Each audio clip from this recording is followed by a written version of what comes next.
talking now approximately about 36 years of aviation business that we're discussing now. Initially, I started as a young person as well, wanting to fly.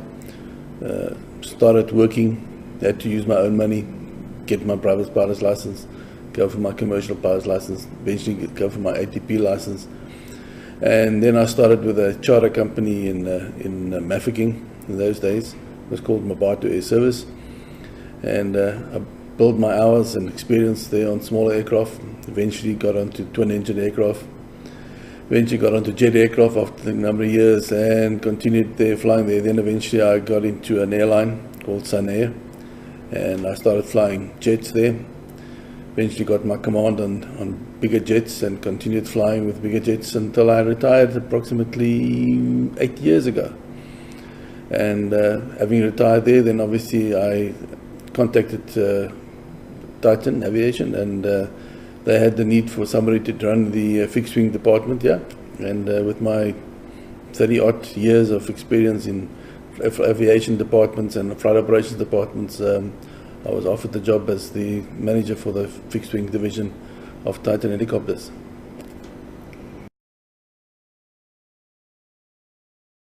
Well, I oversee all the functions of the fixed wing division, yeah, looking after the aircraft, the crew, the operational side, the maintenance side, making sure that we stick to the rules and regulations, strictly in terms of the civil aviation regulations, making sure aircraft are safe to fly, and it's basically a management job. It's a management function.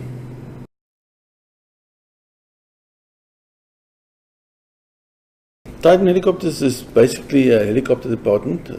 They specialize in helicopters, especially to do with offshore flying. That is now to oil rigs and diamond mines.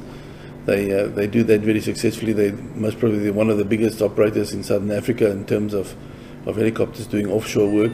And they have a very small section for the fixed wing side because they needed obviously support to fly people to the various locations where they are then used by helicopters, transported back to the rigs and the oil rigs and the diamond rigs.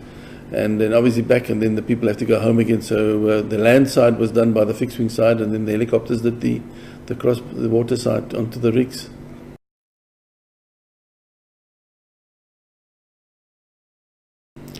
We don't actually have a training center. We employ obviously people that are trained, that are licensed on work on the helicopters there. We have a very small training section which is basically just for recurrent training of the existing engineers. We do them annually as required by the CA to do refresher courses on the various aircraft types they work on, be it engines or airframes. So we have a very small section that does that, but we don't do initial training for engineers.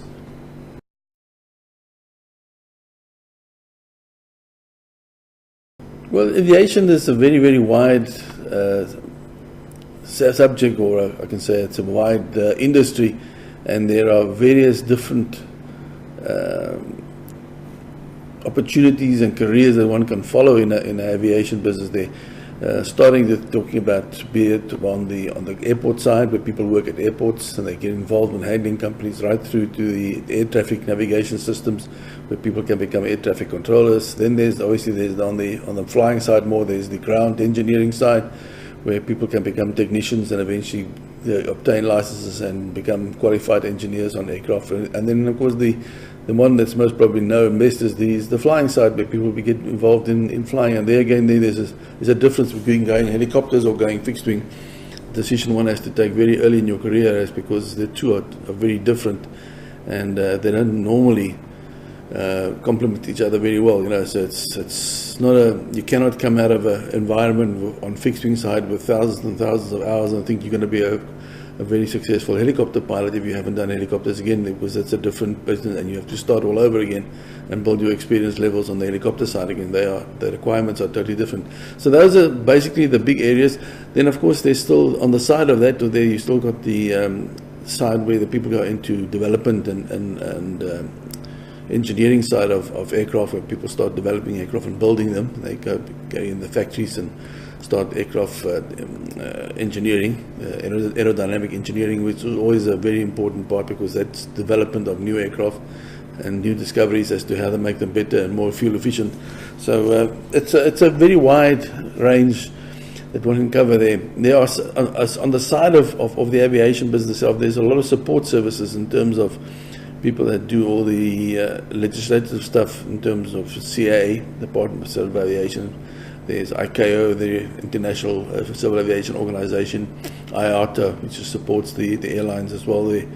And then, of course, a lot of people in the legal side that take care of all the license applications and those sort of things. So there's a lot of spin-off in the aviation business. It's quite a big industry. If aviation is what you want to do in your life, the thing is to get into it early enough there, and then decide where you want to go, and put your head down and just go through it, because the processes and the qualifications required for the various disciplines in aviation is quite a handful, and takes quite a long time. And of course, on top of that, it's very expensive as well. So you need to know what you want to do. And then if you want to be on the flying side and the pilot side, then you need to get down there and say, we'll start from day one and go through your various levels of pilot's licenses you can get there, and get to the top of the range where you need to be able to fly along one day. If you want to be on a proper commercial jetline operation, then get down and get it done there. If you just hang around and do it a little bit at a time, then it's going to take you a very long time and cost you a hell of a lot of money.